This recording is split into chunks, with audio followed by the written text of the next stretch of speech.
देखिए जब भी कोई जांच एजेंसी, इन्वेस्टिगेटिंग एजेंसी कुछ कार्रवाई करती है तो वो सर्टेन रिकमेंडेशंस भी कंसर्न डिपार्टमेंट को देती है। अगर कोई रिकमेंडेशन उनके द्वारा आता, क्योंकि इन्वेस्टिगेशन करना डिपार्टमेंट का काम नहीं, उसके लिए स्पेशलाइज्ड एजेंसीज हैं।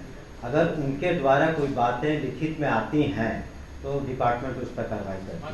नमस्कार, NBC 24 देख रहे हैं आप। मैं हूं आपके साथ अभिषेक। देखिए, जिस तरीके से बिहार में सेकंड फेज की शिक्षक बहाली हुई थी, उसको देखते हुए कल अखबारों में यह देखा गया कि जिस तरीके से यूयू जांच कर रहा है, यूयू के जांच में यह पाया गया है कि TRE 2 में भी धांधली हुई है, कहीं ना कहीं पेपर लीक हुआ था। इसको लेकर जब आज हमने शिक्षा मंत्री सुनील कुमार से यह सवाल किया कि जिस तरीके से पेपर लीक हुआ है, इसको लेकर शिक्षा मंत्री सुनील कुमार ने यह साफ कहा कि जांच का विषय है और लगातार जो एजेंसी है, जिन एजेंसियों को काम दिया गया है, वो जांच कर रहा है। ऐसे में कोई भी अधिकारी हो या फिर कोई भी आरोपी हो, जो दोषी पाए जाएंगे उनके ऊपर कार्रवाई की जाएगी। इसके साथ ही TRE 2 पेपर लीक को लेकर बड़ा कहीं ना कहीं निर्देश के साथ तमाम बातें कही है सुनील कुमार ने। वहीं क्या कुछ कह रहे हैं बिहार के शिक्षा मंत्री सुनील कुमार, सुनिए आप लोग। अब देखिए, जो एजेंसी इसको कर रही है, तो अगर किसी तरह की शिकायत मिलती है तो उसमें निश्चित रूप से उसमें इंक्वायरी होती है और अगर कोई दोषी होता है तो कार्रवाई होती है।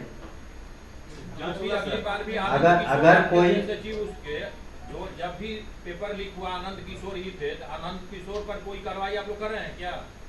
अगर इस तरह की, ऐसा तो नहीं है, जो रूल ऑफ लॉ है तो सभी के लिए बराबर है। अगर किसी तरह की कोई बात आती है तो सरकार तो कार्रवाई करती है, लेकिन अगर कोई प्रूफ हो कि इस तरह की बात है तो निश्चित रूप से अगर कोई शिकायत आती है तो उस पर गहन रूप से सरकार के द्वारा, एजेंसीज के द्वारा छानबीन होती है। सर, यूयू का सर जो चार्जशीट दायर हुआ है, समाचार पत्र में आया, उसमें ये कहा गया है कि TRE 2 में भी पेपर लीक हुआ है। देखिए,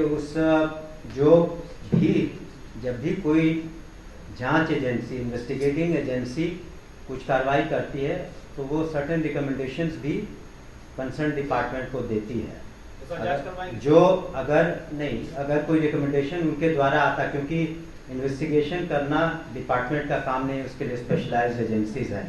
अगर उनके द्वारा कोई बातें लिखित में आती हैं तो डिपार्टमेंट उस पर कार्रवाई करता है। मंत्री महोदय, आपके विभाग में दिया हुआ है, सूचना आयोग से भी कंप्लेन हुआ कि गलत बहाली हुई है और वीडियो भी वहां से रिपोर्ट दिया जाना बात है कि गलत बहाली हुई है। देखिए, जो अगर कहीं पर निश्चित रूप से उसका अध्ययन करके जो उचित कार्रवाई होगी, आपको भी इसके बारे में हम बता रहे हैं। ट्रांसफर नीति का जहां तक प्रश्न है, हमने कहा ना, चूंकि कई संस्थाओं ने और ऑर्गेनाइजेशंस ने कुछ अपने बातों को रखा और कहा कि जो ये नीति है इसमें कुछ और चेंजेस की आवश्यकता है, कुछ उसमें व्यवहारिक कठिनाइयां हैं, तो कुछ बातें उनकी सही लगी हम लोगों की, इसलिए हम लोग पुनः उनसे विचार करके और पुनः इसको और लाएंगे सभी के सामने, और ये निश्चित रूप से शिक्षकों के हित में होगा।